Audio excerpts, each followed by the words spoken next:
Folks, he is with me, but he is going to be back in a second. Big Rat, that's going to take my opportunity to do something marvelous. You see the hoodie right here. You see the logo right here. Guess what? 9.5-point dogs. I don't care. Plus 320 on the money line. They didn't care. My Toronto Argonauts, 19-time Grey Cup champions. 41 to 24 victory over the Winnipeg Blue Bombers. Like I said, I got them at plus 320 on the money line. That's what happened. Congrats, Toronto. The parade was amazing yesterday. The victory rally was great. Got to talk to some of the players and the coaches. While you were gone, I had to get my CFL this is my boys. They brought home championship number 19, believe it or not. But that's that. But we're on NFL, folks. CFL Talk. We'll be back next week. Sir, Big Rat, how are you doing this evening? I'm doing swell. Thank you very much. Sometimes you have a long, tough day, but then the cameras start rolling, and all of a sudden you get to talk about football, and you're excited, and you're happy, and that's exactly what we got going on. And right away, we're going to start it off with our favorite subject, which is stats. Shout out, Randy. Did you know that there's some new ones that have come out? Which quarterbacks excel at creating plays outside of structure? My wonderful quarterback is in the same category as Lamar Jackson and Josh Allen. He also has a better EPA per play than Patrick Mahomes, but it's the little things. Small thing. Yes. Yeah, you got a special one over there. The top two on the list is Joe Burrow and Jaden Daniels. The bottom two on that list is Deshaun Watson and Cooper Rush. So there's that.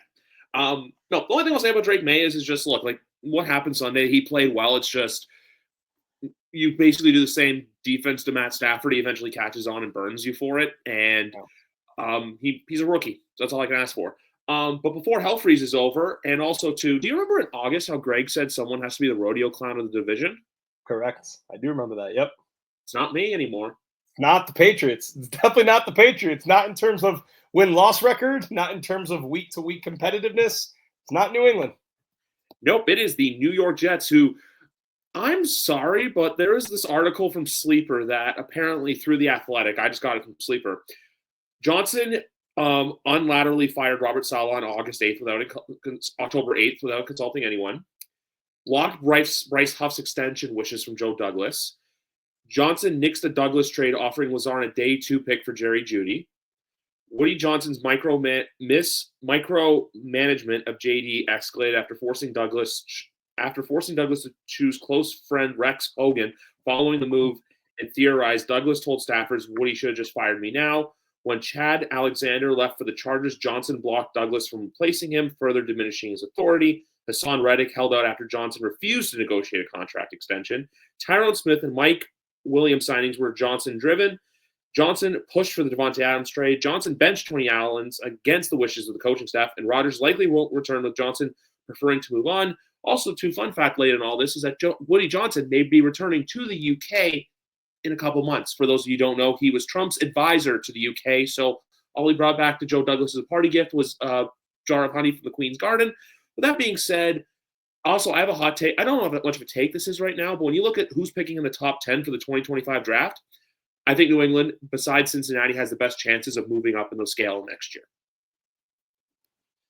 New England is definitely it is, and I know. I'll save. I guess because I know. I want us to devote, obviously a lot of time on our game, and we'll do that later. But I will say tentatively now, just objectively, assuming Drake Maye stays healthy and continues to play well, you will get into a situation where those are the kind of teams that people love to hype up in the offseason. Like the second-year quarterback, because the quarterback's in the rookie contract, you have more cap space. The Patriots have the most cap space in the NFL. You sign some good free agents. You have a high draft pick yourself that you might trade down and get more draft picks, get more players. It's very easy. Like I can already envision how some Sports Illustrated writer comes out there and goes, it wouldn't surprise me if the Patriots go 10-7 and make the 7th seed. Like you can already see the roadmap to how that happens.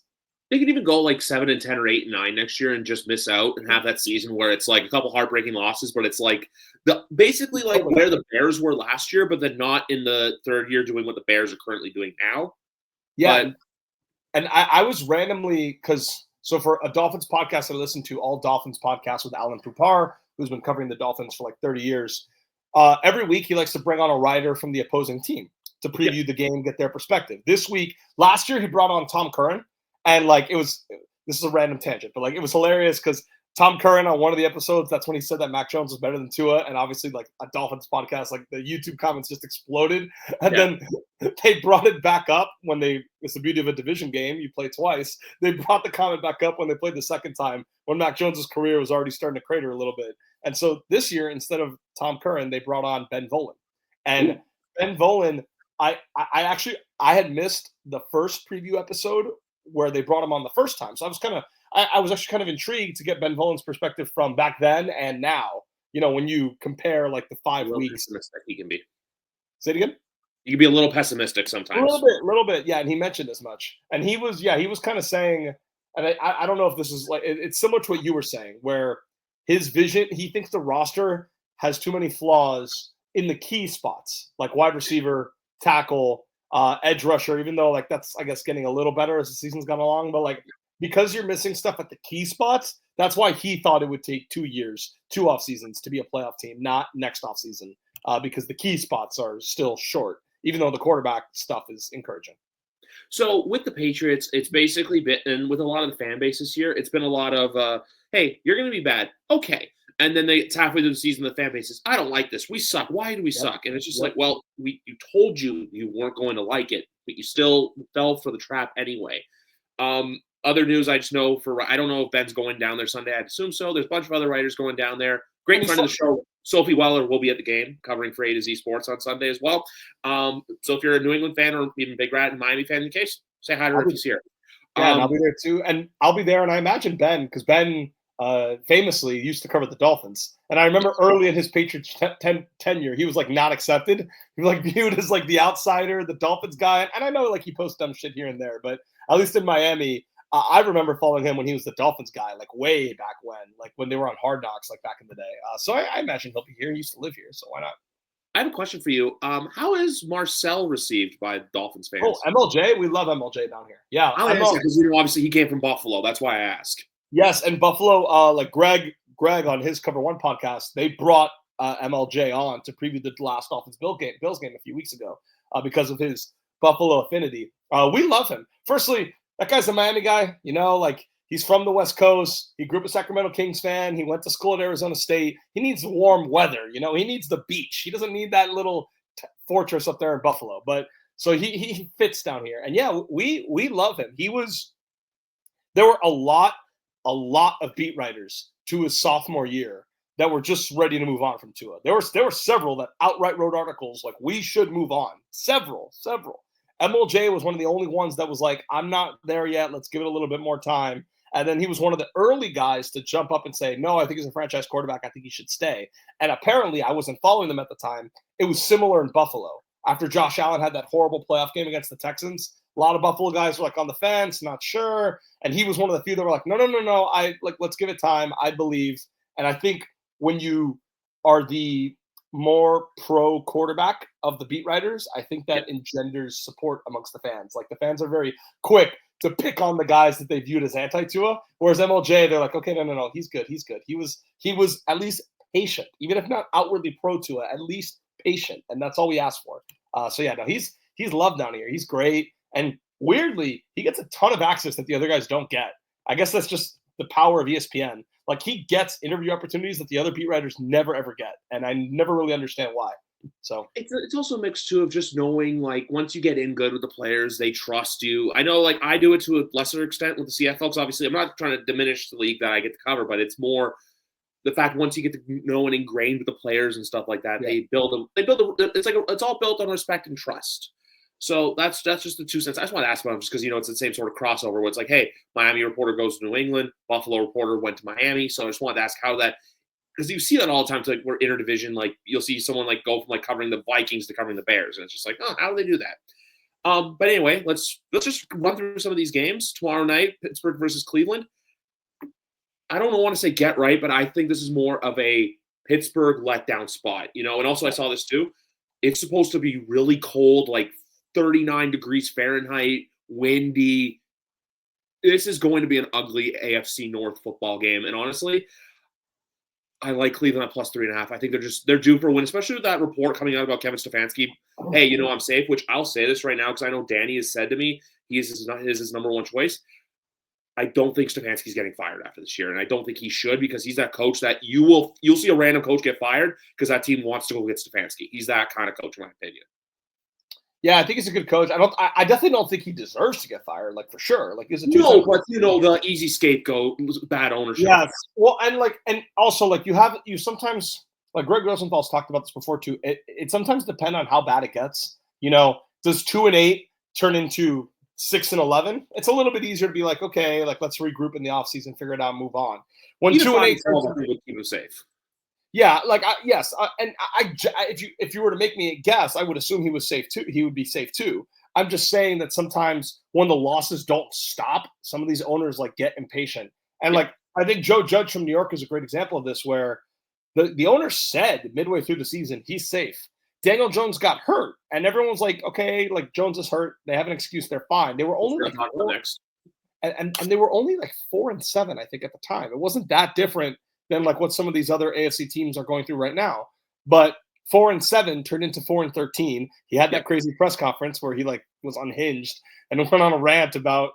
There's a great, like, this is way too nerdy and like we should not be wasting time on this, but there's a very hilarious Bill Barnwell podcast that if any viewer is bored one day and wants to listen to it for a laugh, it was Bill Barnwell and Will Brinson who broke down the entire Joe Judge press conference. They did a 45-minute podcast episode breaking down the press conference line by line. And in the press conference, it included him saying things like, I know a lot of fans want me fired, but, I read 12 emails a day. 6 of them are from the fans that want me fired, and the other 6 go the other way. And then Bill Barnwell and Brinson were just like, who the hell is emailing like Joe Judge? And why are you wasting your time sitting down reading random emails from fans? What is this? And so the Joe Judge press conference and the constant losing got him fired, even though the Maras said he was safe. So you wonder if 2-8 turns into 2-15. I think you're always at risk. But I would generally agree with you. But one thing to keep in mind, and we can track this as we go through the games, Adam Schefter said, in his opinion, he sees sex. Say it again. Did you ever hear say apparently he's he's broken stories after having sex? So I'm like, did he say this after he had sex with his wife? I don't know. It was hilarious when TMZ reported it as he breaks news during sex, and then Schefter like actually felt the need to reply and say, "I want to make it very clear, it was after. It was not." Call out and press tweet, okay? just we have to be accurate, of course. Yes. And then I think Jay Glazer like quote tweeted him and said, "Hey man, who hasn't?" Like just further putting fuel on the fire. And in any event, he reported, not during sex or after sex, I don't think, unless he did it right before the McAfee show, he thinks that 8 or 9 head coaches are getting fired this year. And he said it's going to be a few coaches that have been to the playoffs. And so, you start doing the math, you can foresee some of the guys he's already talking about, like Brian Daboll, like is someone at risk. That would be an example of that. Mike McCarthy, obviously, would be another example of that. Nick Sirianni, if things go south, I know it seems like he's safe. I'm not so sure. We could talk about that more when we talk about their game. And Stefanski, in theory, would meet that criteria as well of being a former playoff coach. So I'm not ruling it out, but I would agree that it is less likely. And mine for sure probably getting fired too that were playoff coaches. I do think Zach Taylor. I just think there's a change of scenery there. I also think, though, that is where Ben Johnson goes. Just, new offense lifeline. Like, and then Doug Peterson too. Oh, yeah, Jaguars. Yeah, former playoff. Jaguars, yes. The more I thought about it, because I always know I floated your name out there, but I don't think so at this point. I don't think there's going to be any changes. I know fans are mad, but with the circumstances they were handed and how they've looked over the last few weeks, I can't say anything. Because even if they turn a 2-6 season into 8-9 or 9-8, I think that's respectable enough to where it's, hey, you were able to turn the script around. And also, you guys do have some favorable games down the stretch.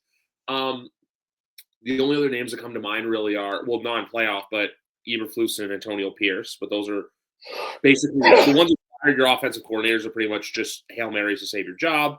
And then Dayball we'll talk about next because we got their game next. But for this game, though, I'm going to say this.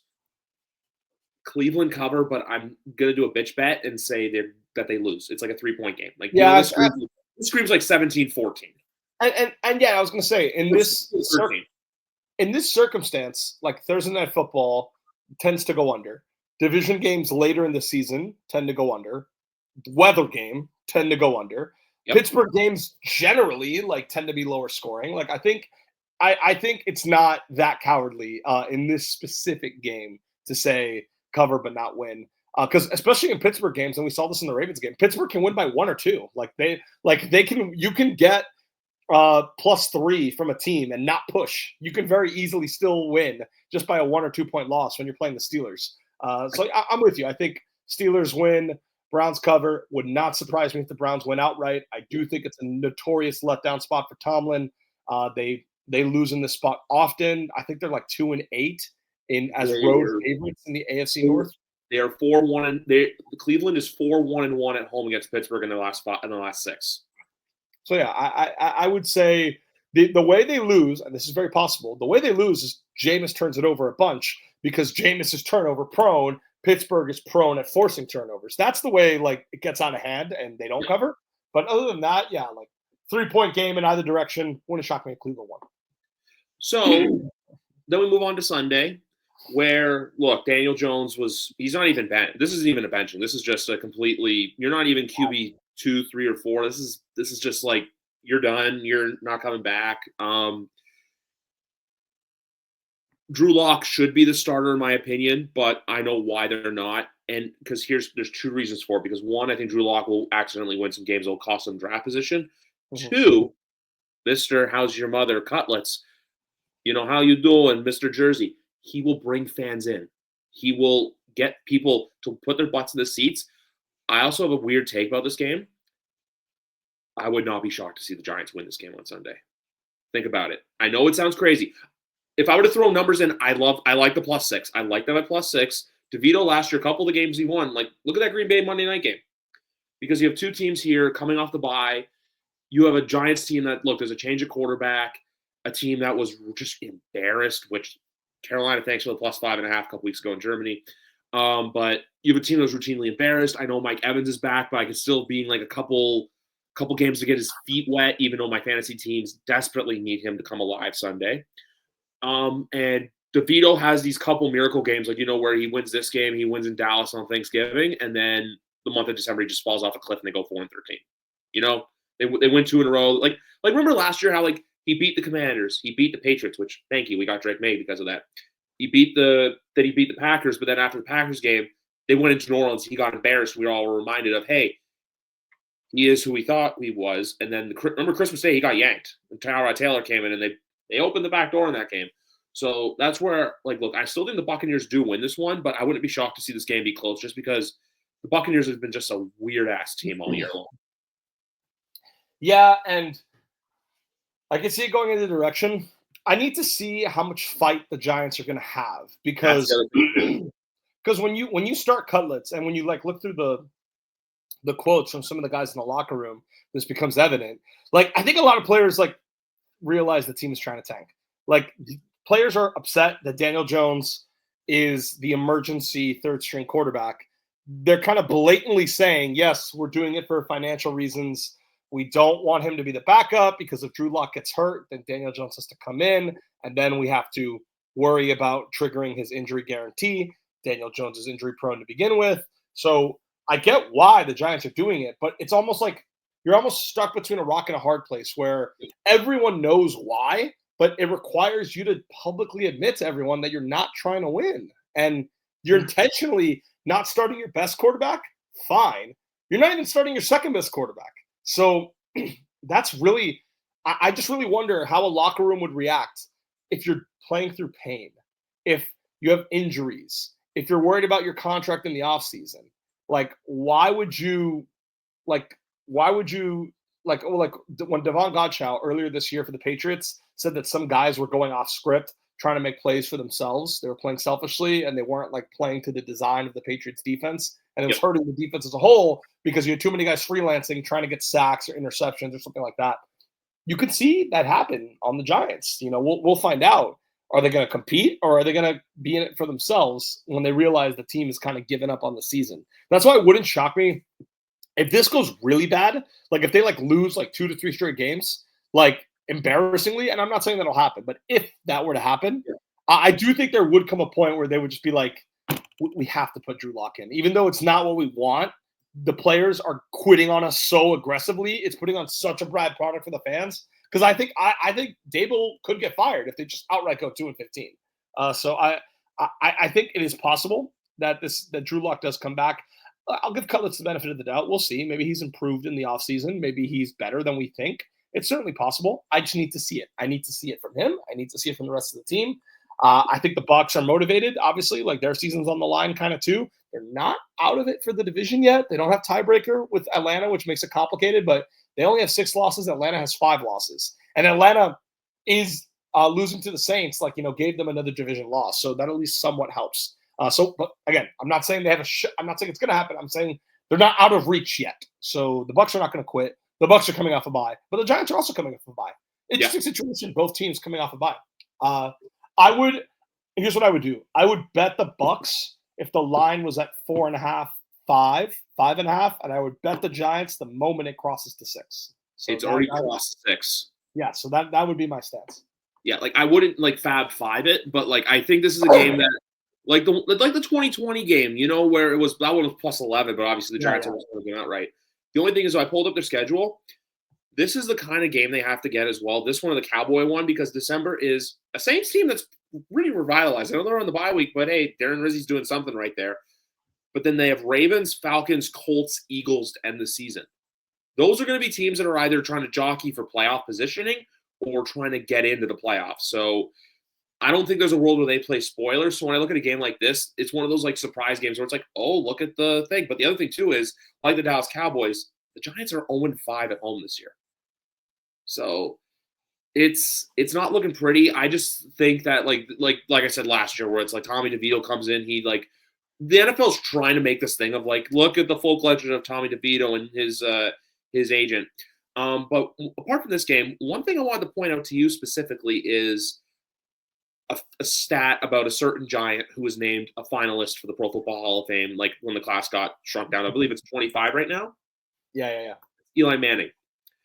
Besides, obviously, his 2 Super Bowls against a certain football team that I love. Certain random team. Yeah. Yes. There's a stat about him that I found out recently that I find very impressive. Did you know that in the 5 playoff losses the Green Bay Packers have had at Lambeau Field, he is responsible for 2 of them? 2 of them, yeah. There was, for a long time, there was a stat that he had more playoff wins in Lambeau than Aaron Rodgers did, because when the Packers made that Super Bowl run, that was as the 6th seed. All those games were on the road. Yep. So yeah, that was a running joke for a very long time. I think it officially ended in that 2016 game, believe it or not, when the Packers and the Giants played each other in the wild card round. I think that's when. Yeah, that's when Aaron Rodgers passed him, because his only other playoff win in Lambeau was in 2014, but they were the 2 seed, so they got a bye in the wild card round. They won the 2 seed game at home against Dallas, the Des Cottick game. But then after that, it wasn't until that Giants game where he actually eclipsed Eli in that stat, which is funny. Yeah. I just found that cool, just because, and I know everyone's going to go, oh, you're trying to deflect from the Patriots. No, it's because Lambeau Field's been a historic stadium, been around forever. To think about it, you have a third of the playoff wins that away teams have had. The only other quarterbacks, I don't know who the 4th person is, but I know Garoppolo is one of them in 2022, and then Brady in the 21 AFC Championship game. So the NFC Championship game, excuse me. So also, Rodney should be in the Hall of Fame too, but that's a separate list. Thank you. Vinatieri and Will Fork are also finalists, but I swear to God, Rodney needs to get in. Colts and Lions. Look, AR-15, looked really good against the Jets, but I'm waiting for that moment for the Lions to have a letdown spot, but I don't know when it comes. That's the thing. It's just ride the hot hand until the wheels fall off. Yeah, and they're making the public a ton of money. They're I forget what the stat is. I think since the midway point through the 2022 season, they are 40-13 against the spread. It's something ridiculous. They cover every week. I actually included them in my Fab 5 last week. I took Lions minus 13.5, and especially when that freaking rap sheet article dropped that the Doug Peterson may get fired as a result of this game. I was just oh my God, hammer it. I can't bet it hard enough. So they make people a ton of money. This is an interesting spot because they have a 1-game lead on the rest of the NFC. This is an AFC game. It's a non-conference game. So this won't hurt them in a tiebreaker with Philly or with Minnesota or any of those other teams because it's a non-conference game. Yeah. They play on a short week next week on Thanksgiving. And not just any, like, I don't know how much this matters, but they don't just play on Thanksgiving. They play the early Thanksgiving game. Like, so you don't even have like all of Thursday until Thursday night at 8 p.m. to prepare for the game. So, you know, they kind of have that team on a mission feel to them. Like, it wouldn't shock me if the Colts keep this game close. And another stat, the Colts, I think every single one of their games except one this year was all within 10 points. Anthony freaking Richardson, 6-2 against the spread in his career, including last week where they won outright. Yeah. And it was like, you know, it probably would have been better for the Dolphins if the Colts lost that game, but I hate the Jets so much, and I wanted Anthony Richardson to just finally end their season. And I was so happy that he did. I was on Colts +4. They were in the Fab Five. Fab Five went 4-1 last week. One of my best weeks of the year. So thank you, Anthony Richardson. And so, yeah, you put all that together. It kind of seems like the Colts probably keep this game close. Betting on them is a good idea. That's all logical. But the Lions are a juggernaut against the spread. And I don't know what to do with that. So I think this is a game that won't make my Fab Five because I'm just terrified of betting against Detroit. Even though I think logically all the arguments that we talk about all point to taking the Colts +7. So there's one thing about this game that I look at. I look at that over-under number of 49.5, and I remember Detroit-Houston thinking, oh, that's going to be a great number. You know, the under hit by half a point in that game 2 weeks ago on Sunday Night Football. So wow. I look at this game right here. I could see a 27-24 game. I could see a 28-21, 28-20, you know, somewhere in there. So I think it's like right around that number. I personally would avoid it, but like I said, here's what I think could happen. I think the Lions will win. I think there's a chance the Colts, you know, push the back door. They don't open it, but they just like push in just a smidge. That's fair. Yeah. Houston and Tennessee. I'm gonna go on my divisional logic of the Texans win, but the Titans cover the 7 number. Also, I think the Titans have always generally played the Texans very well, even when the Texans were a bad team. Yeah, and the Stroud, and this isn't just this year. This was true last year too. Stroud is like actually pretty bad as a favorite, especially a big favorite, which he is here. I forget the exact data, but like it's something really bad. His like against the spread record as a big favorite. So this is usually a spot where you should take Tennessee.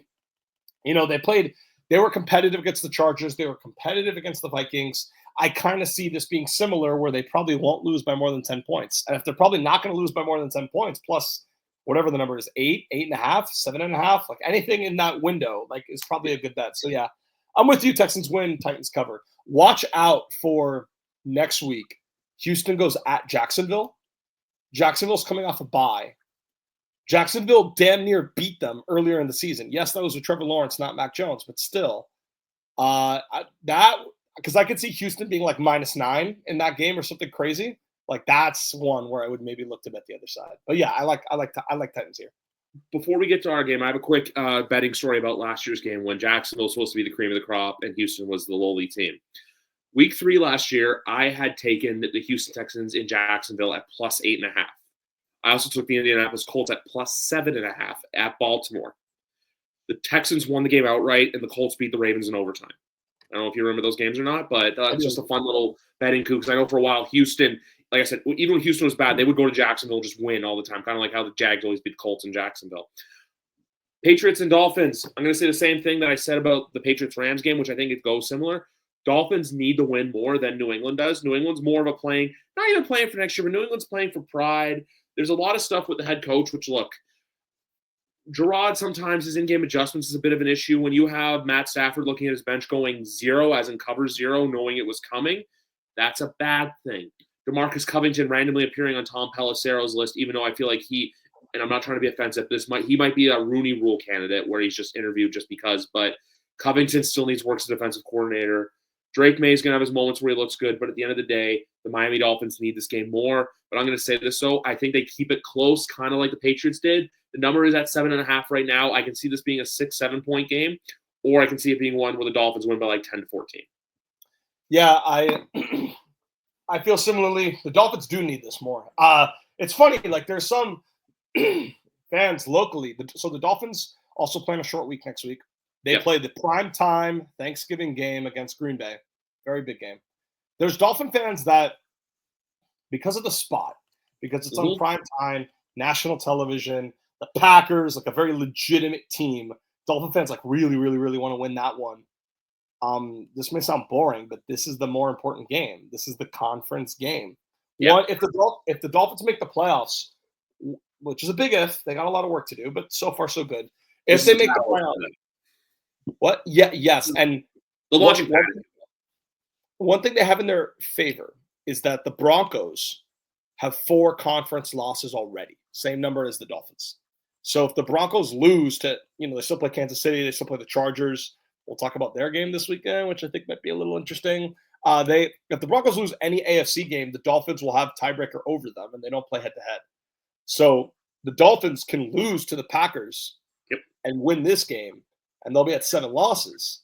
And as long as Broncos lose 2 more games of all those teams I just mentioned, which I think are possible, and as long as one of those losses is an AFC loss, we will both be 10-7, and the Dolphins will have tiebreaker because they'll have a better conference record.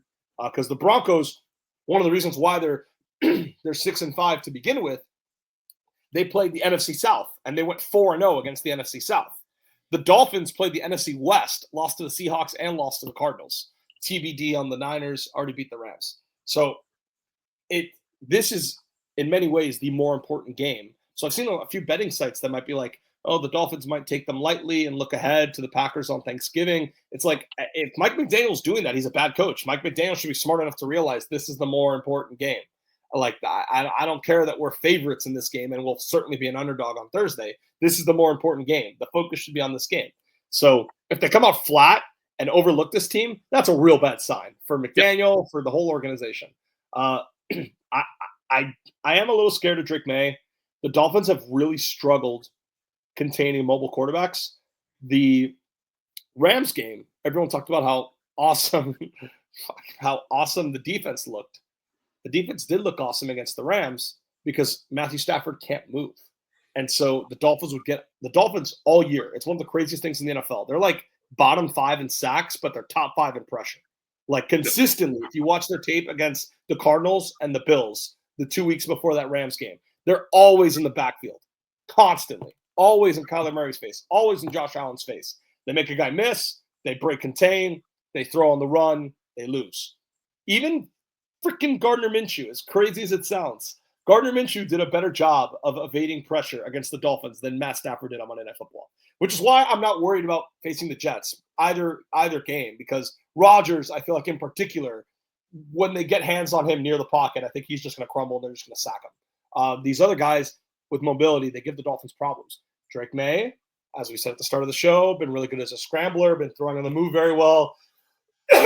That scares me. That sets up for a situation where the X factor for this game, in my opinion, is the turnovers.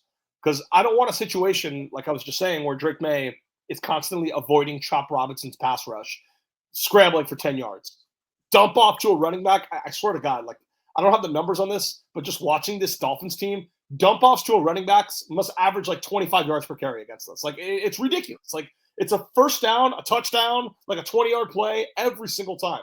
So I'm terrified of Drake Maye making plays with his legs and making the game close. Because if the game is close, you start to feel the pressure. The Patriots have no pressure. They have nothing to worry about. The Dolphins maybe feel a little bit of pressure of like, oh, shit, like our season's kind of on the line here, and we beat this team already. We shouldn't struggle. So the X factor is turnovers. If this is a game where Drake Maye is going to throw 2 or 3 interceptions, I think the Dolphins can win comfortably, and then it's closer to that 10-14 number that you were talking about. Because Tua has only turned it over twice or 3 times. Twice, realistically. He's turned it over in that Rams game. He had a pick and he had a lost fumble. There's been other games where he's fumbled, where he's recovered his fumble, and a game against the Cardinals where he had a safety because it was a bad snap and he didn't quite catch it in time. But just normal turnovers, he's been really safe with the ball. So if Drake Maye has 2 to 3 interceptions, if the Dolphins defense can confuse him, if Anthony Weaver can, even though he's going to has a bright future, if Anthony Weaver can throw those simulated pressures that they were throwing at Stafford, where you don't know where the rush is coming from, and you got a free blitzer in Maye's face, can they get him down to the ground or get him to panic and throw a pick? Or is he going to just scramble to his right, dump off to the running back, 30-yard gain, scramble for 10 yards, either or. So I think that's the ultimate X factor in this game is how many turnovers Drake may have. Because if it's zero, if it's literally zero, I think this is going to be a one-score game, and I think it's going to be kind of nervous. I can't really see a world where the Dolphins lose outright because I just can't get over the fact that the Dolphins beat this team when they were a shell of themselves earlier in the season, averaging 11 points per game. And yes, that was Jacoby Brissett. I get it. But Jalen Pole's not getting his feet in back. Jalen Pole's not getting his feet down. I understand all that. The Dolphins in that game, they missed a field goal. They had a converted field goal that had to be redone because of a false start, and then the long snapper botched the snap, and they missed that. They couldn't get the field goal attempt off. They had another play in that game where it was like 3rd and 10 at the 35, and the center snaps it way over Tyler Huntley's head. He has to run back to the 50 to recover the ball, punt. Don't even get to attempt the field goal. The Dolphins played like idiots in that game, and they still won, and that was the only team they could beat without Tua, despite only averaging 11 points per game. So I understand they changed quarterbacks, but the Dolphins are just a much better team now. Tua is number 1 in the NFL in EPA per play since he came back.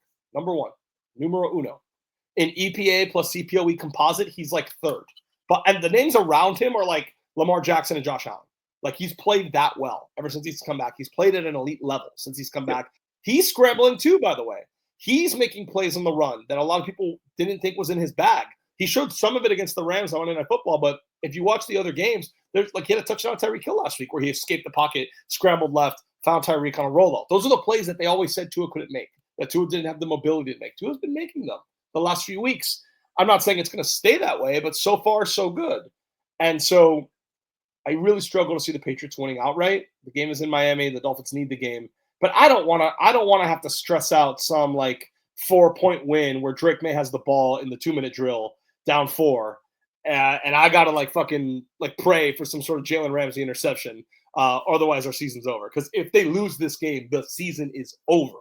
They will be at 7 losses, still having to play Green Bay, San Fran, and Houston. And even if they sweep that fucking table of those 3 teams, they won't have the conference loss tiebreaker over Denver anymore, which is what they desperately need. Because Indianapolis has the head-to-head tiebreaker as well. So, like, if they also lose the conference tiebreaker to Denver, I just think the path gets too narrow. I think even though you're not dead at 10-7, 10-7 might get it done. It's a 10-7 that would require them to be nearly perfect against 3 really good teams. And I don't think that's realistic to root for as a fan. I can be realistic and say maybe they can win 2 of the 3. That's unlikely, but possible. I can be realistic about that. I can't be realistic about going 3-0. I just think that's too much for Green Bay, Houston, and San Fran, and 2 of those 3 are on the road. One of them is on the road on a short week. So I think the Dolphins will win. They need to win. But yes, whether or not your bet out there, listener, of +7 or -7 cashes, I think is entirely dependent on how many turnovers this Drake may have. And I know you guys like love Christian Gonzalez. They better not put Christian Gonzalez in one-on-one coverage with Tyreek Hill. I know they did that in the first game. That was with Tyler Huntley. Do not do that. Say it again. And last year, yes. Week 2 last year, he put the clamps on him. Okay. Do not do that in this game. This is in Hard Rock. This is in Miami. Gonzalez never played in Hard Rock. That's the thing. Both those games are at Gillette. This is in Hard Rock. Tua has told the media this week he wants to get more deep shots at Tyreek Hill. Defenses are just not letting him have it. Defenses are playing 2 high snaps, 2 high safeties on every single snap against the Dolphins. Do not do it. Give him safety help, or Tyreek will roast his ass for 150 yards. It wasn't that long ago that Jets fans used to brag that DJ Reed and Sauce Gardner could hold down Tyreek Hill and Jalen Waddle when Skylar Thompson was the quarterback. And then they played him when Tua was the quarterback. They scored 100 yards each in both games. Both Black Friday games? Yes, and the rematch in Miami a few weeks later. Both games, Tyreek and Waddle each had over 100 yards against the Jets. Well, the second game, Tyreek didn't play, but he had 100 yards in the first game, and Jalen Waddle had 100 yards in both games. So do not do it. I know you guys, like New England, you all love Christian Gonzalez. He's great. He's awesome. Tyreek Hill's getting older. I get it. Do not do it. He will get torched. My prediction for this game, Tyreek Hill will get torched for a 50-yard touchdown if they put him in one-on-one coverage against Christian Gonzalez with no safety help in Miami. So my ultimate prediction for this game is just you know what? Like, I'm gonna say this. There's one bet I do like for this game. I do like the number at 46.5. Last time was 25 points total. I think this time this goes over this. I'm gonna put a score on this one. I'm gonna say Miami wins this game. You're gonna hate me for this. I think they win 28-24. And that's I will be there. That sounds like a game where I will be very stressed out, where I will be yelling at Drake Maye converting another first down on a 10-yard scramble. I don't want to see that. We are destined to duel for a long time if Maye is good, if Gerard Mayo is a good head coach. But we're not there yet. In theory, the Dolphins have the better quarterback. In theory, the Dolphins have the better head coach right now. Doesn't stay that way forever. But right now, this game, the Dolphins are expected to win. The Dolphins are expected to go to the playoffs. The Patriots are not. It'll be real bad for the organization if we lose. But look, I think a close game is very possible. That score would not surprise me. I selfishly just don't want that because I don't want to have to stress the defense needing to get a stop in the 2-minute drill with our season on the line while I'm like in the stands, like pulling my hair out because Kyler Murray did that against us with 6 minutes left in the fourth quarter. And they drove down the field. They drained the entire clock, and they kicked the game-winning field goal at like 35 yards with the game ending. I don't want to have to go through that again. So, Drake Maye, please turn the ball over, please. But yes, analytically, I think Griff is probably right. But please turn it over, please. I would ask. Speaking of playoffs, I would ask a question about the college football playoff right now, but it's still all just like I love how everyone gets so mad over like hypotheticals of like what's going to happen. Like, you know, I just still feel like the people need to ignore the AP top 25. But like I found stuff like you guys being ranked under a 2-loss Bama team weird, even though you only lost one game and everyone's like, oh, Miami, like this and this. Look, at the end of the day, I don't know what's going to happen. I just love how all of a sudden Boise State's the 4 seed. When I look at some of the potential matchups, like I think it was Indiana versus like, no, it was someone like, God, I got to look it up quickly. Because it was someone, and like there's some of the matchups I was looking at, and I'm like, oh, there's going to be like an ass whooping in one of these. Let's go here right now. Oh, here it is. Load. Okay, so that's okay. So it just shows who's ranked. I need the actual. I want to see the actual damn bracket. Oh, also Oregon has clinched a spot in the Big Ten title game. Something I know Edge the Best does not like. God, my college football talks drag Big Rat out of the mud. Look at this. CFP playoff bracket 2024. Oh, I put 2024. So you know that might have been 2020. Okay, we got it here. Cool. I got it here. Thank you, NCAA.com. I look at a game. Yeah, so it's Ole Miss, Indiana, Alabama, Notre Dame, BYU, Ohio State, Georgia, Penn State, and then Ole Miss, Indiana. I'm going to wait for Big Rat to give my analysis on that. I'm going to go back and do a little CFL minute with you guys, if you will. So, for those of you who didn't watch the game, I'm just going to say this right now. It's truly it was a league of parody. It was a game of parody. Also, I have a lot of stuff written about just with the league leading up to the game and also recap from the game. Sports Blitz with Griff. If you click the link tree in the bio, everything's there. Everything's good. Excuse me. But yeah, everything's there. I'm gonna have some stuff coming out soon because look, I could talk about who's a free agent, but I'm gonna do an article about who I think the priority free agents are going to be for the Toronto Argonauts because there are quite a few guys, including number 48, who I hope stays back. Went to McManus. He made a very solid case for MVP in the game, not just for everything else. I know Nick Arbuckle was deserving of it, but Wynton McManus had a very good resume, had a very high grade as well when it came to stats. I didn't read the PFF stats yet, and I'm going to pull up the Twitter link. But with Wynton, yes, so Pro Stats Canada, who did reply to me because I did tell them that not saying Nick should have been MVP, but Wynton made a very solid case to win, and Pro Stats replied to me saying, by our numbers, Wynton wins Argo's MVP hands down. I just think because it's a quarterback. I think if he got in the pick six, he would have nailed it, but we asked him basically about that yesterday, and he kind of just,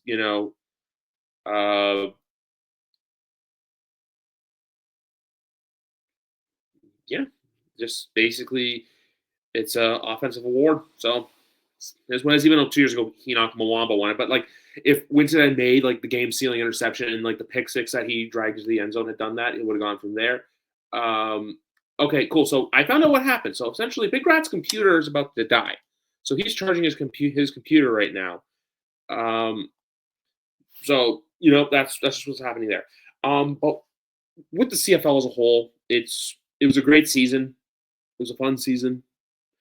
With the game though too, it was truly a team effort.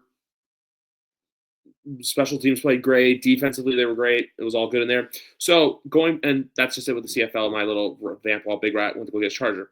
So I look at some of the college football games quickly, and like if what happened last night happens now, I'm sorry, Ohio State beats the dog shit out of BYU.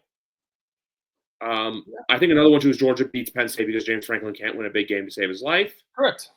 And the other one, I'm going to say this right now too. Do not judge the losers until after Saturday afternoon. Yeah, and if they if they lose close, they still deserve to be in the conversation. They lose by double digits or more than 2 scores, that's when you kick them out. And I think the committee has done a good job of keeping them high enough that if they lose, they don't have to just like bring them out entirely. Like the committee has given themselves some wiggle room for them to lose and still be ranked like in the top 12. Now, it'll depend on how it happens. Like you said, I feel like if they lose by 14 or more, probably going to be tough. But Penn State, it is the most ridiculous thing to me of all of them is that Penn State is ranked 4. This team has beaten nobody. They lost to Ohio State. Like, what is separating them from Miami or even these 2-loss SEC teams? I see no quality win. Like they don't even look that impressive on a week-to-week basis. They struggle to beat USC, which at the time we thought was impressive, but now that looks worse and worse as USC keeps losing.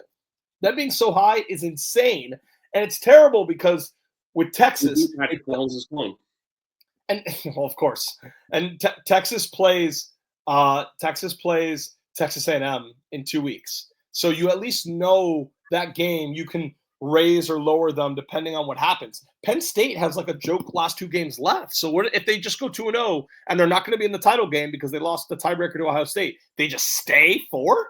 The fuck are we doing? I know in the actual playoff, the top 4 seeds go to the 4 conference winners, but still, it's the fact that they would get ranked that high and they would fall to what, 5 or 6? That's crazy. They don't deserve to be that high. I've always said too, I still feel like I feel like 12 was always overkill. I feel like they should have done 8.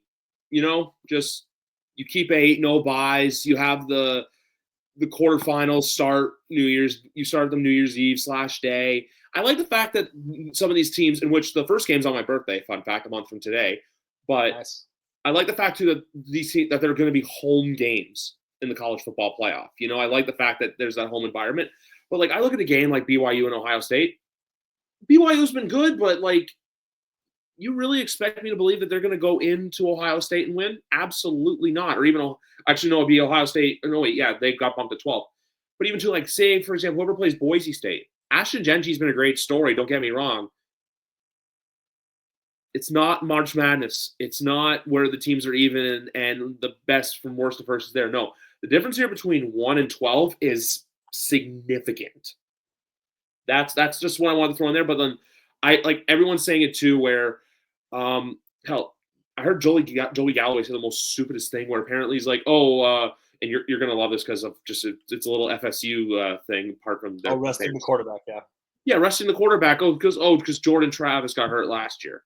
Where it's just like, why? Curtis Rourke's been fine. His brother's doing good too, but play Curtis, see what happens. Playing timid doesn't win you anything in football. So we'll see what happens ultimately. But I watch College Game Day too, but I love the fact how every Saturday they still have to explain it like we're 5, where it's like, I feel like they don't even know how it's going on. And at the end of the day, the committee's going to make a decision that will make some people happy, but it's going to piss a lot of people off just because that's how college football goes. So that's just my quick TED talk about the CFP playoff. I'll talk about it more in depth, once the dust settles in a couple weeks. Seems reasonable. Washington and Dallas, I'm sorry. Washington's -10. I can't trust them at that number right now. I just can't. I know Dallas has been terrible, but divisional game, Dallas is really down on their luck. I can see, what I see happening? Dallas somehow keeps it close to where then everyone thinks, they're going to keep it close against the Giants at home on Thanksgiving, and then, no, that doesn't happen. Yeah, I have no idea what to do with this game. Dallas is getting blown out every week. they haven't covered in God knows how long, but Washington minus 11 is just a lot. So I truly have no idea what side to bet. I'm just hoping that Dallas figures some things out because Cooper Rush versus Tommy DeVito, and I promise you all this is true because you can look through the data over the years. It is the most watched regular season game of the entire season is the Thanksgiving Cowboys game. The most watched game of the year will be Cooper Rush and Tommy DeVito. So please give us something. And I love playing Thanksgiving DFS. I'm going to fire up a lot of DFS lineups that week because I love playing Thanksgiving daily fantasy on a 3-game slate. Please give us something, please. That concludes my thoughts on this game. Washington's going to win. I have no idea by how much, so I just move on. If I was building a Fab Five, this bet and game would be a part of it. This screams get right. This screams letdown spot. Give me the Chicago Bears. You know what? If there's a game for them to get right, I know I was thinking last week too, and Danny started calling me a Bears homer. Look, was it great beating them 2 weeks ago? Yes. Did I play their victory bear down song throughout my house after we beat them? Sure. This game just screams what happened in Jacksonville because Chicago's got a great defensive back system. Sam Darnold, look, last good defense he played was probably I'm trying to think if they played between the Rams game and the Rams and then the Jags game if they played anyone. I'm trying to think if they're on bye that week or not. But someone. I'm going to post it up. The Colts on Sunday Night Football. The Colts on Sunday Night Football, who did give them a challenge as well, who I believe they had a pick six in that game. They did. But no, in all honesty, though, look, this may age poorly, but I also like the Bears to win this game outright. I think it's going to be an ugly game, but I think, too, look, they lost 4 in a row. Something's got to give. They looked good last week. And also, think about it. Denver, 2 weeks ago, blocked field goal. Next week, I'm not saying they're going to do what Denver did last week, which also I was on with Denver. This screams Bears get right. You know, and then that line for Detroit's a little bit lower than people think, and they're like, oh, they're going to give Detroit a fight, and then they get their asses whooped on Thanksgiving. Yeah, and then Detroit, especially like this version of Detroit, just like flexes their muscle. And interestingly, I can confirm, Dan Campbell has not won on Thanksgiving yet. They lost all 3 years, including last year. They lost to Green Bay. The waxing gibbous moon. Year before they lost to the Bills. Year before they lost to the Bears, the Andy Dalton Bears. So I fully believe like it matters to the Lions, obviously for, you know, them getting the 1 seed and winning the Super Bowl. But even beyond that, I really think like they're going to put a lot into that Thanksgiving game. I'm with you. And you have to ask yourself something when you're betting on the Bears this year. Are they going to go 0-6 in the division? Because they already lost to Green Bay at home. Mm-hmm. They get Detroit at home later in the year. Are they really going to go 0-6 in the division? Because the only other game that seems winnable is Vikings at home. So, yeah, I like it a lot. I have a rule with like Brian Flores. It's like the general rule of Brian Flores is you take him against bad quarterbacks. Like he will blitz, they will crumble, they will throw pick sixes, they will make mistakes. You generally take him against rookies, but there's exceptions to that.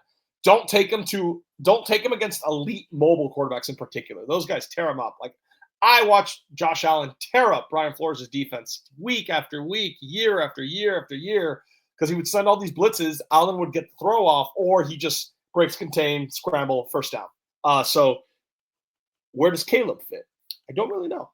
He had a stretch of the season of like 3 straight weeks where he was playing really well. He was really high in EPA per play. The Bears offense was averaging like 28 a game when they played like the Panthers and the Jaguars. Then he had other stretches where he was like a bad rookie quarterback, like when they played your Patriots, like where got sacked 9 times? Yes. 9 times? So it makes it hard. I don't really know. I don't know which Caleb I'm getting on a week-to-week basis. So I can't make a prediction on Caleb versus Brian Flores. I can't like rule in favor of either. So then I just look at everything else. The teams, the spot, the circumstances, kind of the Bears season on the line. You could say their season's already over, but it's definitely over if they lose this. This is their last stand. General rule in betting, this isn't always true, but teams usually don't lose back-to-back home games. Like rare, unless you're like the Giants where they're just like awful at home, like no matter what. Team Dallas, of course. teams generally put up a fight in back-to-back home games when the second game is coming off a loss. So yeah, I like Chicago here. I think it's gonna be a close game. I think they're gonna win. And even if they were to lose, are they really gonna get blown out? Like the Titans just lost by 10 points. The Jaguars only lost by 5. Yes, that was fluky. Darnold had some red zone interceptions, but that could happen here too. Darnold could turn it over in the red zone against Chicago's defense. So yeah, I think all logic tells me that Chicago can win. And if they lose, they're probably not going to lose big. So when you combine those two possibilities, that kind of speaks to plus 3.5. So it's more of a spot thing, where it's like Minnesota in a letdown versus Chicago in a desperation. And also, like I said earlier, too, the fact of how they lost last week, they're just down in the dumps. It's like the misery of misery where it's just like, we can't beat anyone. It's the Hail Mary. It's getting our asses kicked in the desert. It's Drake May coming in and playing great against us. It's we can't ever beat Green Bay. It's, this is the spot that really you go into Detroit at 5-6, you go with your chest popped out. You go into Detroit at 4-7, that's your season's over. So that's where I was saying it too, like the foreshadowing for Thanksgiving, where it's like, hey, you go in there, then Detroit might be like a 3-point favorite on Thanksgiving. You take the Lions, and the Lions kick their ass. Kind of like, do you remember last year that infamous Raider-Charger game that got Brandon Staley and Tom Telesco fired? Yep. The Raiders were only minus 3.5 in that game, and they won by 42. So it's one of those games where we're going to look at it next week if Detroit's a low favorite, where it's like, why is Detroit so low? They should whoop them, and then Detroit whoops them. This is the kind of game, though, where, like I say, too, just fuels and injects confidence into the Bears that, look, the season's not over, but it gives them that, like, where Bears fans are like, we're back. And then next week it's, oh, no, we're not back. Yep, I agree with you. Carolina versus Kansas City. Patrick, look, I know you're a great quarterback, but for the love of God, you cost me between my parlay and my Fab Five, you cost me almost $400 of winnings. My Fab Five, I think I sent it to you. I had Pittsburgh. This is for the viewers. I had Pittsburgh. I'm going to go through our DMs because I don't remember all off the top of my head. So I had Kansas City, I had Pittsburgh, I had Detroit, I had Vegas, and I had Denver. Yeah. Mahomes, buddy. If only it opened the back door. Look, I'm going to say this too. Carolina's not the best team, but I think Dave Canales is the right man to lead them. He seems like a very good. It wasn't Vegas. It was the Bears. But yeah, it was because the Bears covered. The Bears covered. Vegas didn't. But yeah, go ahead. Yeah. Oh no, I had the Dolphins over. I had Dolphins. My bad. I took the Dolphins. I took the Dolphins covered minus 7.5. I didn't take Vegas. I'm not that stupid.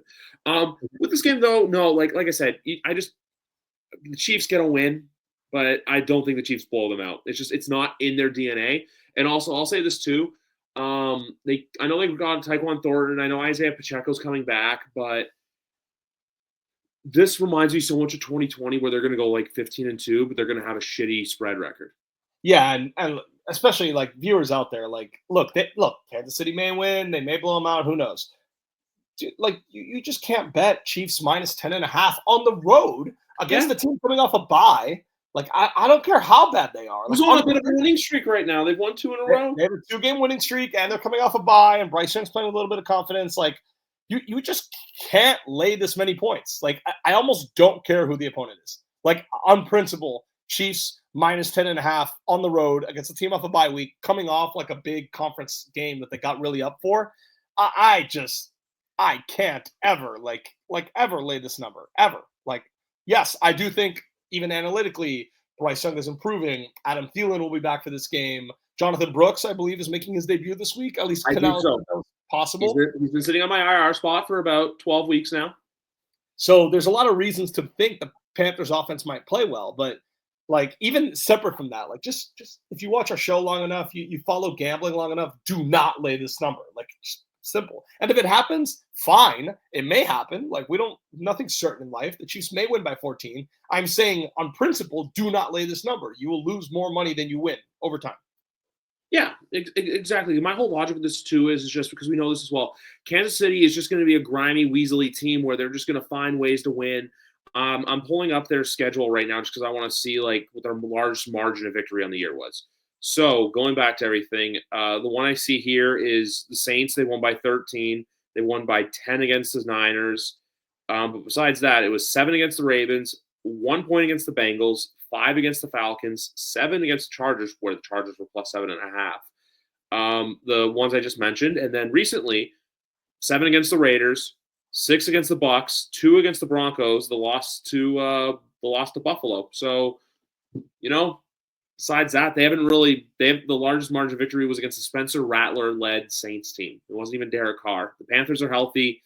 Like I say, give me the Panthers on the numbers, but give me the Chiefs to win. And then, which bleeds into our next game, where last time these two teams played, I gave you a damn Steve Sabol soliloquy, and they let me down to hell. But things are different now. I like them to cover the number, but I do not like them to win. I think this is a game where everyone's like, they're +6. Look what the Broncos did to the Falcons last week. I think the Broncos just caught the Falcons in a very bad spot. Sean Payton against the NFC South. This is the kind of game where Vegas, and also Brock Bowers, maybe one of the better offensive weapon players this year, better positionally, not non-quarterback in the draft. But this is the kind of game where it's the Broncos should win comfortably, but the Broncos squeak one out. That's the logic here. I don't know if this would be Fab 5 material, but that's my definite logic on it, to where the next week it's the same thing as the Chiefs and Bears, where the both teams are heading into short weeks too. Everyone thinks, the Raiders can hang with the Chiefs they did last time, and then the Chiefs could. Actually, that game next week's a little more confusing, but I think there's a chance they can blow them out. I have this in my Fab 5. Raiders, I love it. I'm biased because I just watched the Raiders against the Dolphins. I think people are going to be a little bit surprised that I think their offense is more efficient than people realize now. I have reasons for this. It's not just because I'm biased to thinking that my Dolphins defense isn't terrible, because they played very poorly against the Raiders on Saturday. Don't let the point total confuse you. The Raiders punted once, I want to say. I think they had punted once, a 3-and-out at the start of the third quarter. And then Minshew threw a pick in garbage time. But truly, that whole game, the Raiders were driving down the field, kicking field goals, scoring a touchdown. The Raiders did not punt except for one possession for a reason. They kept converting first downs. They were great on third downs against the Dolphins. And you may ask yourself, who cares? Like, what did that happen with the Raiders? The week before, the Raiders were on their bye week. The Raiders fired Luke Getsy and the offensive line coach, promoted Joe Philbin, former Dolphins head coach, to interim line coach, promoted Scott Turner, and then brought in his dad, Norv Turner, as a consultant.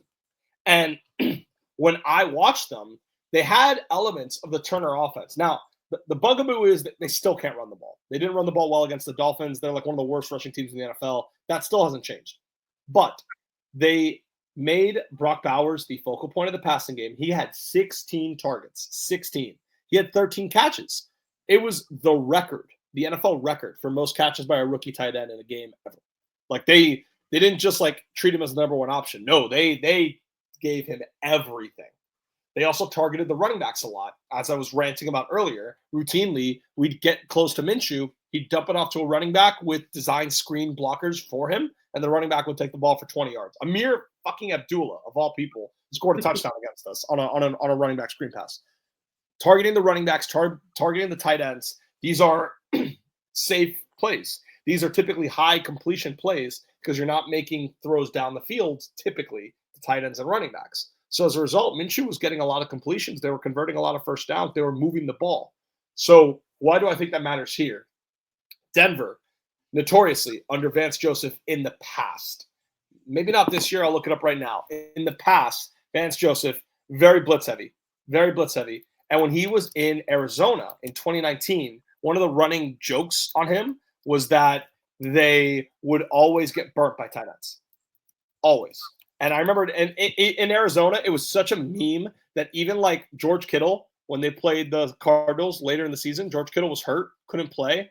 And so Ross Dwelly, the backup tight end, had 2 touchdowns against the Cardinals defense. Even when the starter was out, the trend still held up.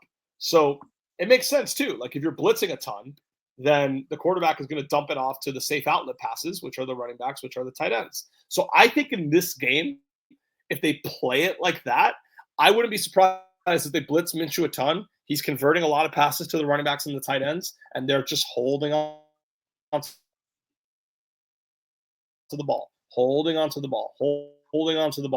And the Broncos offense, I don't want to discredit Bo Nix well. So I'm not trying to get on him in any meaningful way for that. He is playing well. The team is playing better. There's a lot of good things to like. My one critique, though, is that besides last week, they haven't been that explosive on offense for the most part, I would say. Like, they had their moments here and there, but generally they had low point total games. Like, they struggled to score 20 points against the Chiefs and against the Chiefs and against who's the other opponent? The Broncos, the Ravens? Chiefs. Yeah. Well, the Ravens is the game they got dog walked in. Yeah, Broncos. Yeah, but they also struggled to score 20 points in that game. That's my point. So yeah, I feel like if the Raiders go on these long drives, blitz beaters, hold on to the ball, then the Broncos might only get a few possessions in this game. The Dolphins only got 2 first-half possessions against the Raiders on Sunday. There was a third possession, which was like you get the ball with 40 seconds left and no timeouts. It ended up being an end-of-half drive. There are only 2 real drives. They had a touchdown and a field goal. That's all they got because the Raiders had like 16-play drives. And I feel like if you do that against Denver, I don't think Denver's quite yet good enough on offense to consistently put up points on the few drives they have to cover a number this big. The game is in Vegas. Hondo Carpenter, who covers the Raiders for Sports Illustrated, he said to the Dolphins media team, that same podcast I told you about earlier, the All Dolphins podcast where they bring a writer from the other team, he said, despite the national narrative, this team does want to play hard for Antonio Pierce down the stretch. He said in his 25 years of journalism, he's never seen a more motivated team that had this many losses. This is not like a Giants situation. They're not quitting. Like, they did not quit in that game against the Dolphins. They are coming to fight to try to win. Their Super Bowl was the Chiefs at home. They unfortunately lost, but they came close. And it should be noted they are in a short week. They're in the Black Friday game against Kansas City next week. I get that. But I think this home game against the division opponent, I think this game matters. I think they're going to have some familiarity, having played Denver already once before earlier in the season. By the way, Minshew threw a pick 6 in the red zone in that game. People forget. They were about to score to go up 10-0, and then Minshew threw a pick 6. So I think the Raiders are going to put up a hell of a fight, and I think they're going to cover. Are they going to win? I don't know. I want them to. It's good for the Dolphins if they do, but I think the Raiders are going to cover. This is one of my top plays of the week in the Fab 5. One of my top plays is coming up next. Last week, a certain quarterback hit this move in San Francisco. This week, he's playing a team coming off a bye, and I love the Arizona Cardinals in this spot. I think this is a Seattle letdown spot, where they have, they'll have one game where they look great, then they have one game where they look bad, and I think this is just that for the Seattle Seahawks here. Kyler Murray, apart from eating pizza and going to UFC last week in New York City, I think could be comeback player of the year. I also am going to say this as well. I think that Jonathan Gannon is a fringe head coach of the year candidate if they make the playoffs and win the division. Yeah. No, if they win the division, yeah, it wouldn't be that surprising at all. Like that's the classic coach that wins it. Like, you didn't win that much last year. We had low expectations for you coming in, and then you won your division. Those are the classic head coach of the year guys. They also have Drew Petzing as well, who I think would be a very quiet coaching candidate for. Yeah, and Ben Albright reported that early in the season, like by week 2 or week 3, that he was a head coaching candidate. And usually when Albright's reporting it that early, it's because he's probably heard that from a coaching agent or from other teams in the coaching community. So yeah, I would expect him to be a good candidate. And I have no thoughts on this game at all because I would lean Arizona, but it's +1 for a reason. Like, what's the analysis? It's like Arizona could win, Seattle could win. I have no idea. I think Arizona's been better. I think Arizona deserves to win, but I can see it going either way. I throw my hands up. I have no idea. Arizona's also 2-0. They're 2-0 in division currently. They beat LA dominantly, and then they went into San Francisco and won. Like I said, I think it's a letdown spot for Seattle. That's what I think here. That's the only thing I got to say. This next game is very intriguing to me because what do we get from Green Bay? What do we get from San Francisco? I want to say San Francisco because I think this is a desperation spot for them. The division's pretty much, they're 1-3 in division play right now. 1-3 in division play, so the division's out of hand. But you're right. Do you remember how when I said I could see them beating the Niners, and you were just like, I don't know, I could see them the Niners losing to the Chiefs, and then they beat the Cowboys because of the conference record? I think this is a game San Francisco could get because they need this game for conference wins, for that tiebreaker, because both these teams could be competing for a playoff spot. Mm-hmm. I think this is for as much as I like what Green Bay's doing, I think that, like how the week, I said like Chicago wins because last week they had the field goal blocked. The team who blocked the field goal, like Kansas City, lost the next week after. I like San Francisco here. Yeah, I feel like it's time for San Fran. Like this is the part of the season where they usually go on a run. Those three NFC West losses are gonna hurt, but they were also all close. Like they lost all those games like by a razor thin margin, all like in the last minute. Yep. So this is not like a real 5-5 team. They've had some bad luck. They've had some bad luck with injuries. We'll see if Nick Bosa plays this week. That's a really big deal. He left the game midway through the game against Seattle. Kittle said he is supposed to play though. Okay, good. Yeah, I'm with you. I think there's part of me that's, as a Dolphin fan, I'm hoping Green Bay wins because I feel like if Green Bay wins, it's more likely Miami beats them next week than if Green Bay were to be coming off a loss. But yes, I'm hoping that Green Bay wins. I'm kind of annoyed as a Dolphins fan that they get to play the Niners before they play us because it's like they're defending against the Shanahan scheme before they defend against Mike McDaniel like 4 days later. It seems like a little bit of an unfair advantage getting to play two similar style teams a few days apart. But yes, I'm rooting for Green Bay, but I do think San Fran bounces back. I think San Fran, it's like you said, man, if they lose this game, even as out of reach as the division may seem, I would say the wild card's even more out of reach because they would lose the tiebreaker with Green Bay and they would be 3 games back. Green Bay would have 3 losses. San Fran would have 6. 3 games back with 5-6 weeks to go.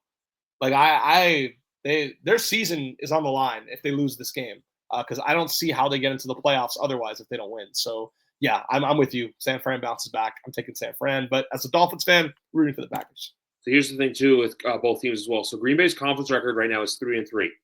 San Francisco's 3-4. They win this game, they go to 4-4 conference record, and Green Bay goes to 3-4. So that's just huge momentum shifting there as well. Like I said, I know you want Green Bay to win to have the momentum, but I think this screams get right for the Niners. Yeah, and the Packers are the inverse of the Niners. I mean, they beat the Jaguars by a field goal. They beat the Bears because of a blocked field goal.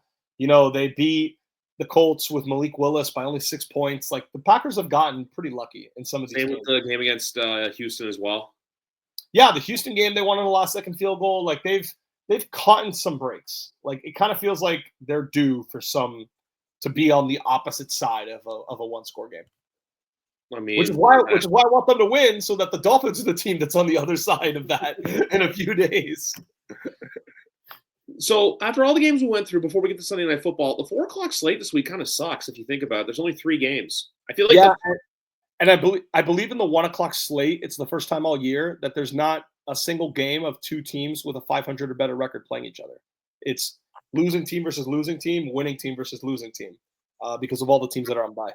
Yeah, because there's 6 teams on bye. No one's on bye next week. But then also too, I like to look at announcer schedules. Like I know our game is Spiro Ditas and Adam Archuleta, who I kind of have problems with Adam calling games, just sometimes of his analysis. But Jim and Tony are taking the Sunday off this week. I just learned that. They are working Thanksgiving. Like, are they working twice next week? Maybe that's why. Maybe that's why. I guess they're working Thursday and Sunday because I'll look and see what the game would be. But because the game we just talked about, San Francisco Green Bay, is going to be Burkhardt and Brady calling it. Makes sense. That seems like I believe they're going to be working. If I had to guess, Eagles Ravens next week. Yeah, we got to stop getting freaking Brady on all these bad Cowboys games, and then they put him with the Packers, and it's Packers Lions, and that's like also a bad game, and it's like fuck, we can't get. I guess he called Packers Bears last week. I guess that was somewhat entertaining. We got to get Brady on some good games. This would be a good start. Yes, and then Sunday Night Football, we have Rams, we have the Eagles. You're going to hate me for saying this, but the Vic Fangio defense seems to be finding its rhythm in Philadelphia. Cooper DeJean, man, been looking really good. The Rams last week, too, I'm going to say this right now, more than Jared Verse, Braden Fisk, very nice addition as well. Look, the secondary in New England is not as strong as Philadelphia's. Puka Nacua and Cooper Kupp kind of ran wild. I don't think that happens here. I think this is the kind of game. I think Philly's on a mission. I'll also say this too about Sirianni. I only think he were to get fired if they win the division but then lose in the wild card round. So with this game here, I'm going to say it right now. I had this last year when I won. Actually, I won a Fab Five last year, and I'm going to put them in here again. But I like the Eagles at -3. I'm on the other side. Obviously, shocker, like Fangio hater, Eagles hater. I get it. All right, on the let's do the Fangio stuff. I mean, look, it's not that I hate it. Like, I can't deny facts. Like, the defense is playing better than I thought they would, objectively. Like, what am I supposed to do in the face of this overwhelming evidence? I totally understand.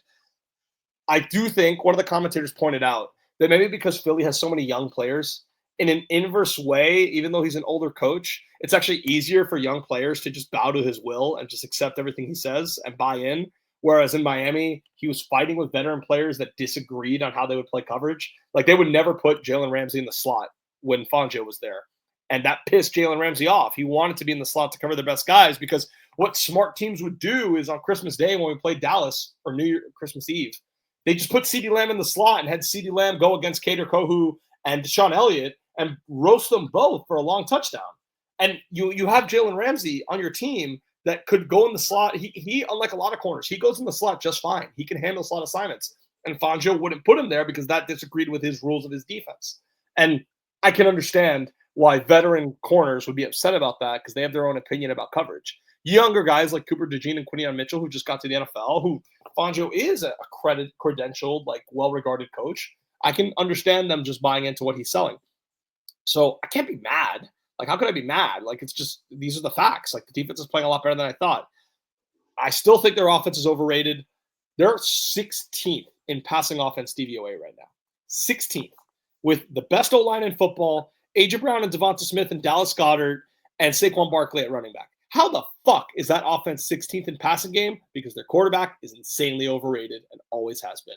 And they are, even though all their offensive linemen grade really high in PFF, Jalen Hurts is like top 10 in pressure percentage.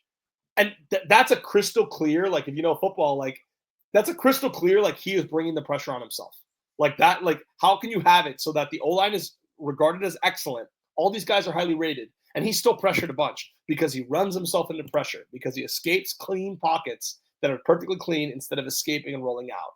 So, yes. Now, the Rams defense played really well against Miami. I do kind of think they could play well. The key with Philly is, can you stop the run? If you can't stop the run, then you're going to have a bad day. If you can stop the run, you could do pretty well, because Philly, they're so weird. They play offense to where they go quarters out of time without scoring. They'll go like 2 to 3 quarters only having 3 to 6 points.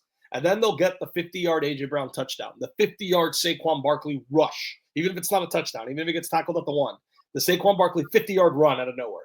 They are very explosive or very quiet. So they're really hard to predict on a week-to-week basis. They're a fart. Say it again? They're a fart. They're silent but deadly. Fair enough. I like the Rams here. I do think this game matters for the Rams. It's not a division game, but it is a conference game.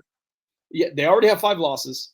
It is a conference game. We already talked about how they can't, like all these teams in the NFC. It's not like the AFC. You're probably not going to get in at 10-7 in the wild card spots in the NFC. It's, it may happen, but I would say it's unlikely. So I think the Rams really need this game. They can't fall too far behind in their own division race. It's in LA. Yes, there will be a ton of Eagles fans there. I know that. There were a ton of Dolphin fans there too. But I think that as long as the Rams D-line gives up enough of a fight, and I liked what I saw from Verse and Fist, like you did as well. I thought the Rams linebackers played really well against Miami too.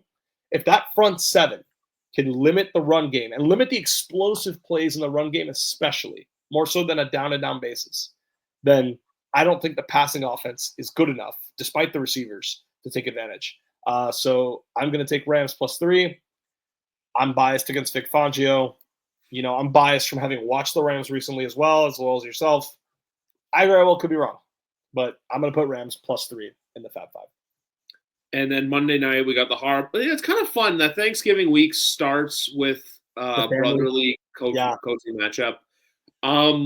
For as great as Jim has been with the Chargers and for as fun as their season has been, and I know the Ravens have looked really good, but they're 4-4 in conference right now. So if they end up losing the division to Pittsburgh, this is a game they gotta have.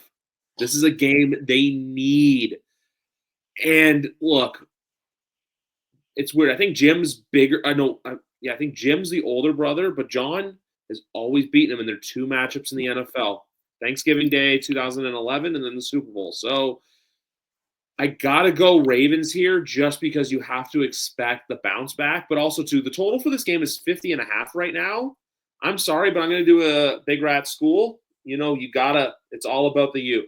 This game's not going over. This is going to be a slug it out like 23-20 football game. Firstly, John is the older brother. I wasn't sure. Jim just seems like the older brother, Also, I think because this is going to be part of the graphics, I think they asked Jim about the timing of this game. I believe that this is the 60th or 61st wedding anniversary of their parents. Is this Monday? Monday Night Football. And the parents are going to be there in the crowd. You know it. So, yeah, that is kind of cool. That is kind of a cool quirk. Yeah, I'm in Baltimore. I got Baltimore in the Fab Five.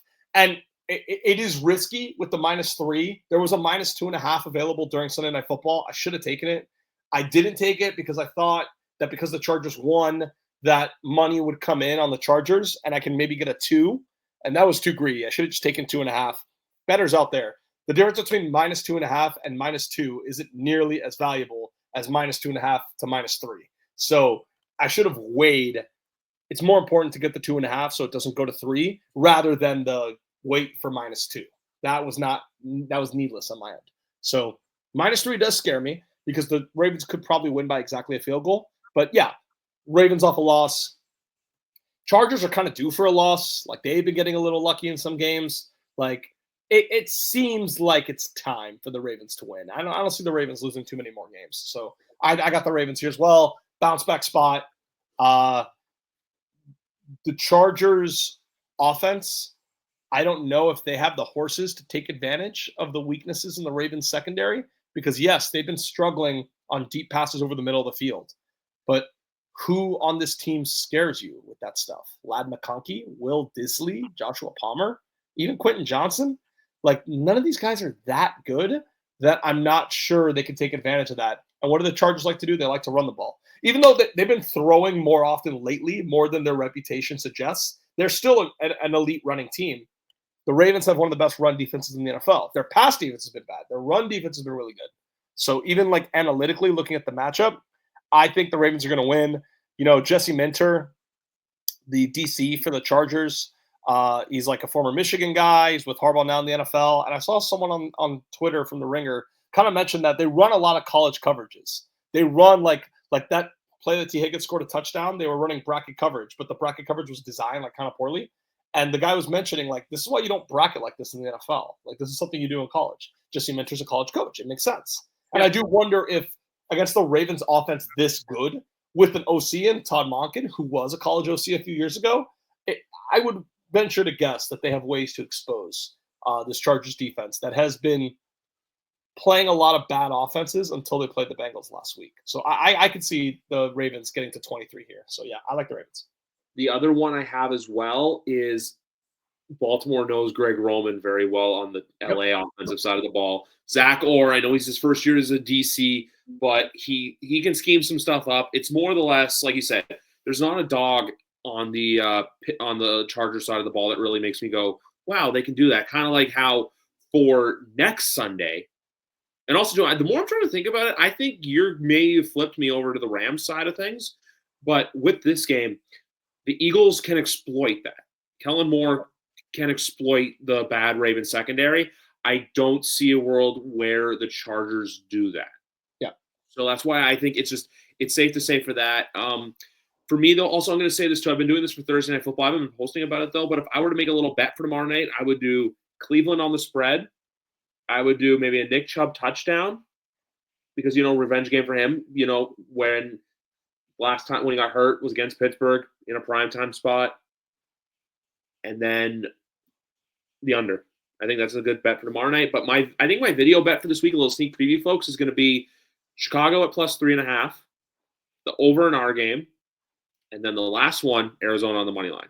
I don't know if they win thing, but, the way I look at that game, too, is just, like I said, logics for all of them. I think this is the get-right spot. Not even get-right spot, but this is just a more of a relief spot because Thomas Brown really has shown improvements for them. Our game over just for fun. because last time was a low-scoring game, and then Arizona because they're the better team than Seattle. That's And mine. I'll recap. I like all those plays, and I just wanted to recap like my final Fab Five. And I guess nothing's ever final. Like I still got to like look at injury reports. Like news comes out, you get starting quarterbacks change. Like you Wednesday night at 11:30. Exactly. But currently, I like Panthers plus 10.5. We talked about that. Yep. Raiders plus 5.5. Wait for +6. I think you'll get. I think it's +6 now, but it wasn't. Yeah, I'm +6 right now. +6. Raiders +6. Panthers plus 10.5.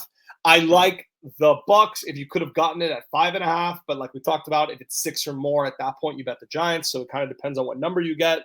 I like the Rams at +3, and I like the Ravens at -3. That is the Big Rat 310 Fab 5 for Week 12. So there's a few of them that I like as well in there. The other one I would probably I would probably throw the Giants in there too, and I'd also maybe either switch a couple of them out. If I were to for anything, I'd say Giants at +6 and then San Francisco at minus the +2.5 as well. Just because, like we say, it's a get right spot for the Niners, and because the Niners are unpredictable, but it is what it is. Yeah, I like the Niners a lot too. If I take out one of the 5 I mentioned by the end of the week, it will be for the Niners. I like that one a lot. Yeah, the Niners is the true get right spot. It's that I know they're 5-5. The Niners can easily finish. I'm not going to say they're going to go 12-5 down the stretch, but I think their worst case scenario still is 10-7. They're going to get healthy. They're going to get better. But also do for the Niners as well. Big spot next week, Sunday Night Football, going to Buffalo to play the Bills. And they still play 2 division games too, so they can make up some ground on the Rams and the Cardinals as well. Yeah. I'm just saying that's a big spot, just because. Also, I think this too. I think there's a chance they win that game because Buffalo's going to be on their high horse coming off the bye. Yeah, it's not a conference game. It doesn't affect tiebreaker. They got the division locked up, begrudgingly, unfortunately, because the Dolphins wasted time with bad backup quarterbacks. Buffalo does have the division locked up. Do they want to be the 1 seed? Yeah, it's not like they want to lose, but especially if you could see a world where the Panthers beat KC outright. I'm not saying that's going to happen. I'm just saying if that were to happen, then even more reason for Buffalo to be able to afford another loss. Before we finish, have you seen what Buffalo's end of season schedule looks like after their bye? Well, I know they still have to play the Patriots twice, and they have another Jets game. So I know that, but I don't know anything else. Versus the Niners, at the Rams, at the Lions, versus the Patriots, versus the Jets, at the Patriots. Okay, so that next 3 is rough. The last 3 is a joke. So although Patriots, it's versus Patriots versus Jets at Patriots. Yeah, they finish in Foxborough. Okay, so they have that thing where they play the Patriots twice in 3 weeks. That's usually. I think we split. Yeah, that's usually, especially with Week 18 being the rematch in New England. Yeah, now that I think about it, yeah. Okay, so now if I'm being a fan, if the Bills lose that game, if they lose to the Rams, if they lose to the Lions, and if they lose to the Niners, that's 4 more losses. They're at 2 losses. Yeah. Nah, it doesn't get me there. I need you guys to sweep them. If you sweep them and we win out, we win the division. One of those is on my birthday, and the Patriots, since Tom Brady has left, have never won on my birthday. It's been a loss in you guys, which eliminated from the playoffs. It was a loss in Indianapolis, which Kyle Duggar and Michael Pittman got into a fight. 2022 is the Mac Jones Vegas game. And then last year what game was it last year? God damn it, I'm trying to remember. Was it the game against the Colts with Bailey? It was the Chiefs game. It was the Chiefs game. Oh, the Chiefs game. Oh yeah, that's right. That was the game that got flexed out of Sunday Night Football. Yeah. Yes. Which I'm going to say this before. There's 2 other things I wanted to say before we wrap up. One, you have a Sunday Night Football game left that should get flexed out. I'm sorry, but it's you guys against the Browns. Oh, against the Browns? Yeah, but it's not a real Sunday Night Football. It's a Week 17 Sunday Night Football. But yes, it should get flexed out. And then I know I'm sorry, they always will be America's team. There's no changing that. Jonathan Jones today was going on Twitter saying oh, Kansas City, maybe. No, it's always going to be Dallas. It will always be Dallas. Then, now, forever, Dallas. Their Week 16 game against the Bucs. If both teams are either done by then, I think the only way that game is kept on Sunday Night Football is if either Jerry goes to the league bitching and screaming, or Dallas or if Tampa's still competing for the division. Yeah, and I know we can't get out of the Bengals game because they have the Simpsons commitment on the production. I can't wait for that. I'm sorry. I'm watching that. Yes, I'm watching that too. That's going to be fun. But yeah, they could throw us a bone and take out the Bucs game at least. And I think they will. I think, it's crazy they can't flex out that Thanksgiving game. That is the game to flex out. But It's a Thanksgiving Cowboys game. They will never flex that out, no matter what. So I don't think it's – so I said this 2 weeks ago on my Pat's podcast, but I was looking ahead to next year, just realizing who plays who. The Chiefs go to Dallas next year. Yeah. It's kind of a shoe-in, like you could do it, but I don't think they will because I think if it does go to Fox, I think they'd rather have that game be a 4:25 Sunday afternoon than Thanksgiving because Thanksgiving can draw on its own. Yeah, and plus they like to put the Chiefs in like these weird spots now for Black Friday and Christmas Day because of the Chiefs. So it could be something that's also for that too, if not for Thanksgiving. Yeah, I just thought about it too because, like, it's Patrick's first ever game in Dallas. I get it. It's all the bells and whistles on it. It's the Cowboys. It's Patrick. But you could put it in the spot for – you probably put it in Sunday Night Football or 4:25 CBS or Fox game, and then you put someone else randomly in that Thanksgiving spot there. I don't like with the NFL with Thanksgiving how they do divisional games so much. They did it for all three last year.